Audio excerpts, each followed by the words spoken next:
Hey guys, I'm finally back from being sick and I'm working on another of the Wednesday characters this week. I chose Bianca next because I just loved her look throughout the entire series, but especially in episode 4. For a while I was also considering the competition outfits the Wasps used, but in the end I settled on the dance dress because, well, that dress was everything. So for the materials, I mostly used a light blue and chocolate coloured acrylic yarn, along with the light blue sequins. I couldn't quite colour match the perfect sequins and yarn, but I got it to close enough that I'm happy with it.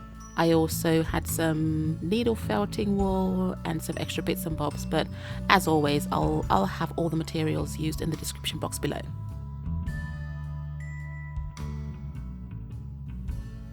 When I started off this amigurumi, I started off as the feet, as I always do, and I was a bit miffed here since at no point in the episode 4 do you actually see her feet, so it's anyone's guess as to what shoes she's actually wearing. Also, it's super difficult to try and do crocheted heels, because I could have put her in heels, but I wouldn't even begin to know how to do that. I mean, I'm usually up for the challenge, but when I'm ill, which I was at the time, my concentration just isn't there and I needed a lot of sleep. It wasn't going to happen. Yes, my diminished capacity meant this project went through some things. So, guessing at the type of shoes, I decided on a Roman slipper type boot with straps that would wrap around the legs. Yes, okay, yeah, it sounds strange, but bear with me. Using some yarn and an embroidery needle, I threaded it through the back of the shoe and wrapped it around the leg. This was more for me to see how I wanted the strap to connect and if I would like the overall look. This came back to bite me later on though, because working around it was just annoying and frustrating the entire time. I'm actually a little impressed of how long I kept them in before I just finally removed them.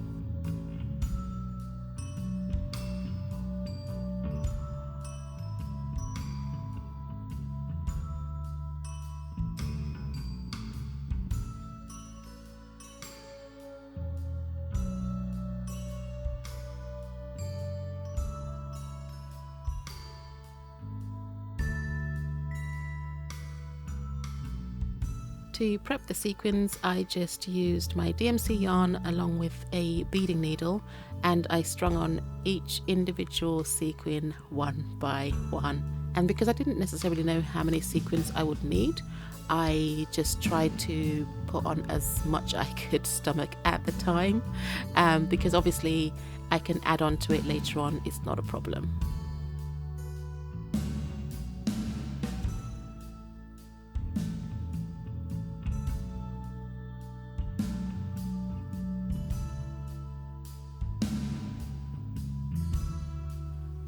When I switched colours to begin crocheting the dress, I initially thought I'd crochet both the yarns together so that I wouldn't have to repeat my actions.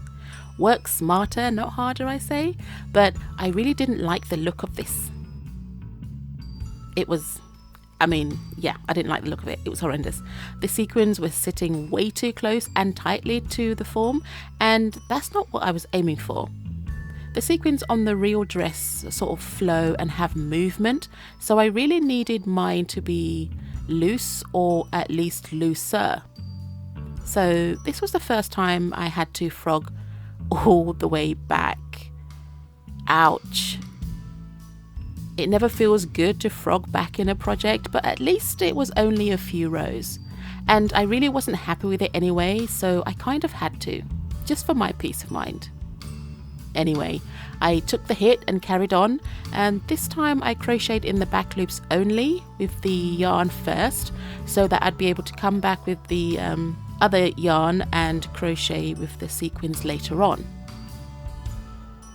I found that doing this gave me more of the effect I was looking for, so I did a few rows of each at a time until I reached a point I would need to install the arms. I stopped there because I needed to go back and finish the skirt portion before moving on to the arms.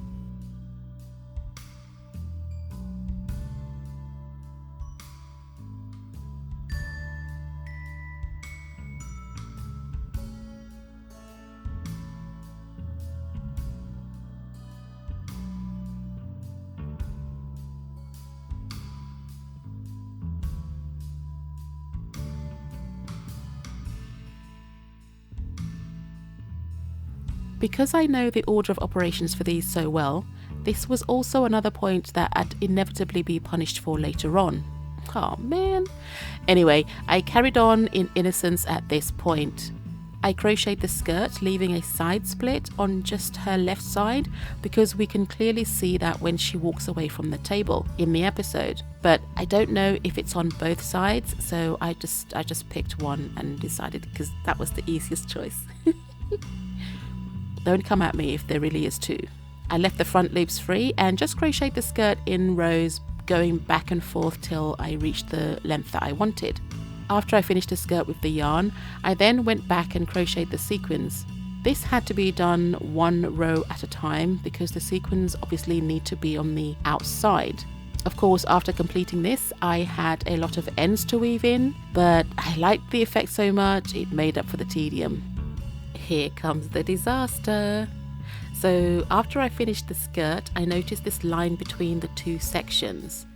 I tried to ignore it, but the more I looked at it, the worse it seemed to be.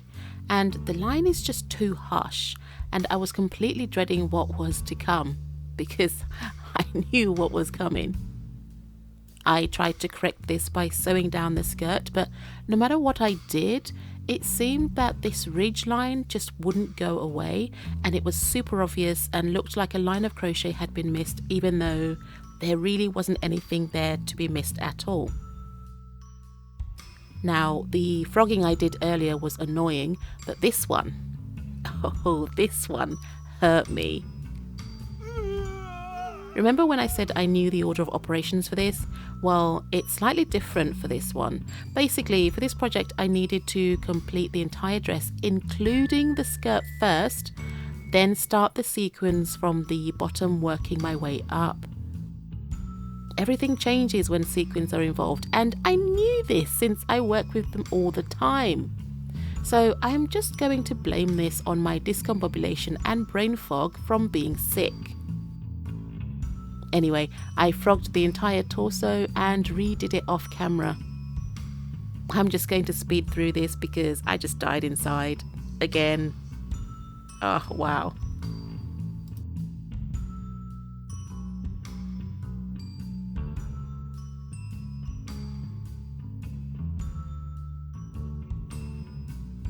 That's so much better. I mean, there's still sort of a slight line, but it's more of a following the contours of the hips around the body, so I'm absolutely happy with that. Can't be mad at that.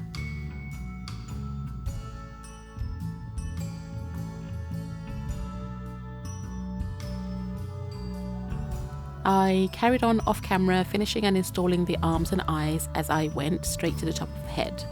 I also added some eyeliner to her eyes for the extra dramatic look. I just did this with the blue yarn, and later I may add some bling. I'm not entirely sure on that yet. In fact, I don't think I did, but there is the option to if I want to later on. Okay, so we need to go back to the shoes because the dress was so epic now. I felt the shoes were just a tad plain. So I sequined them up too. This project was really all over the place because the shoes should really be completed before they're even joined together. Yes, I massively dropped the ball, but luckily me changing my mind and adding the sequins after the fact wasn't too big of a deal.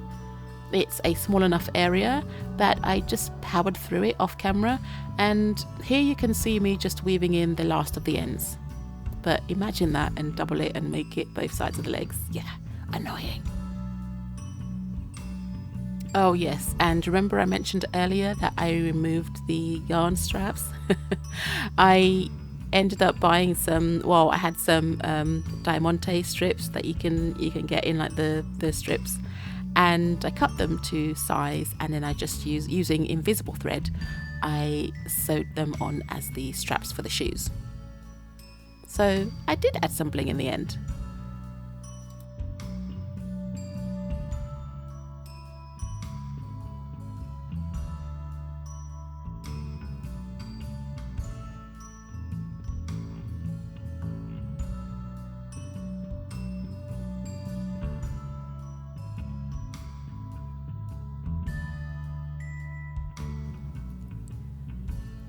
Bianca is wearing earrings, so of course I needed to crochet and attach a set of ears. After I did that, I then made a set of pearl earrings for her, cutting down the earrings just to make it more amigurumi size. And I also made her amulet that dampens her siren abilities.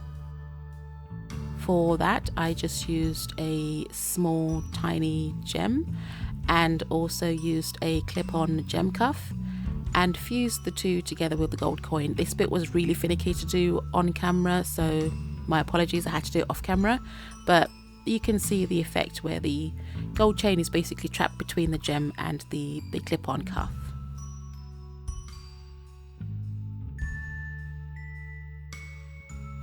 After completing the head, it was onto the hair. I'm going to be doing the hair differently this time. I started off by just using a needle and some black thread and essentially marking out her hairline all around the head. I know you can't see it on camera, but I didn't want to use like a white thread because I didn't want to then, because I was going to needle felt over it, so it was just easier to use the black thread. I did this hairline slightly smaller than I wanted, as it was just a guide for what I was going to be doing next. Using some needle felting wool, I then proceeded to give her a buzz cut and needle felting her hair straight onto her scalp.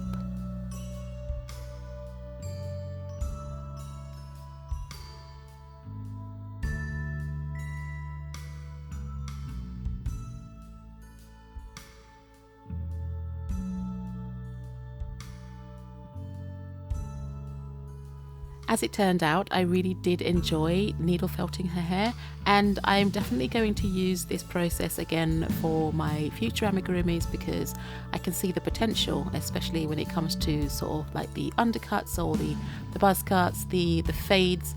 I think that would really sort of lend to building my own characters, and yeah, I'm looking forward to it. I think that'll be great. Anyway, thanks for watching, guys. While you watch me needle felt the hair for 1,000 years, I'd just like to ask you to please like, share, comment, and even consider subscribing if you like the content I create. Don't forget to hit that bell button to be notified whenever I upload a video. And I've been enjoying the Wednesday characters so much, and this one did not disappoint. Yeah, there were some challenges, and I could really use Bianca's siren call to forget that incident. But anyway, enjoy, and I'll see you all in the next one. Bye!